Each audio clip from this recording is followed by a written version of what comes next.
Ya, pemirsa, memanfaatkan momentum presidensi G20, Menteri Investasi Kepala Badan Koordinasi Penanaman Modal Bahlil Lahdalia mengungkapkan pertemuan di Bali menghasilkan komitmen negara anggota G20 terkait isu prioritas di bidang perdagangan, investasi, dan perindustrian. Ya, Bahlil Lahdalia mengungkapkan investasi berkelanjutan diperlukan dalam mendorong pembangunan yang lebih inklusif, adil, merata.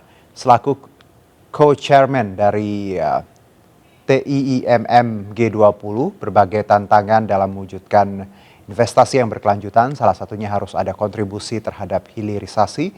Melalui hilirisasi, negara-negara berkembang dapat memajukan industri melalui optimalisasi pemanfaatan sumber daya alam, sama halnya dengan yang dilakukan oleh negara maju. Kolaborasi antara investor besar dengan pelaku usaha mikro, kecil, dan menengah lokal perlu didorong untuk memastikan investasi berkelanjutan menjadi inklusif. Pertemuan TIIMM G20 dihadiri langsung 8 menteri dari negara anggota G20, Kanada, Prancis, India, Jepang, Korea Selatan, Arab Saudi, Afrika Selatan, dan Inggris, serta 12 pejabat setingkat menteri dari negara anggota G20 lainnya termasuk Rusia dan Amerika Serikat. Arus investasi berkelanjutan bagi pemulihan ekonomi dalam rangka penciptaan lapangan kerja lewat industrialisasi. Investasi yang masuk harus berkolaborasi dengan pengusaha lokal atau UMKM. Kita tahu bahwa 80% GDP itu dikuasai oleh negara G20, tapi penyebaran investasinya itu tidak merata. Kita akhirnya menyepakati juga bahwa penting adanya pemerataan investasi.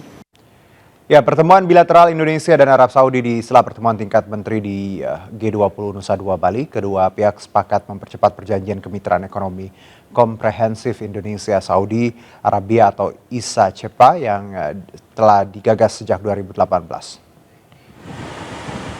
Ya, Menteri Perdagangan Arab Saudi Majid bin Abdullah Al-Qasabi menyatakan ada sekitar 55 pengusaha kedua negara yang bertemu membahas peluang kerjasama bisnis. Peningkatan kerjasama ekonomi dengan Indonesia ini sesuai instruksi Raja Salman untuk mencari peluang perdagangan bilateral. Dalam 10 tahun terakhir, total investasi Arab Saudi di Indonesia mencapai 60 miliar dolar Amerika. Sementara volume perdagangan kedua negara dalam 5 tahun terakhir mencapai 25 miliar dolar Amerika. And today in Jakarta, there is 55 business people and companies who are meeting with their counterparts. We are holding a business forum to enhance business-to-business communication.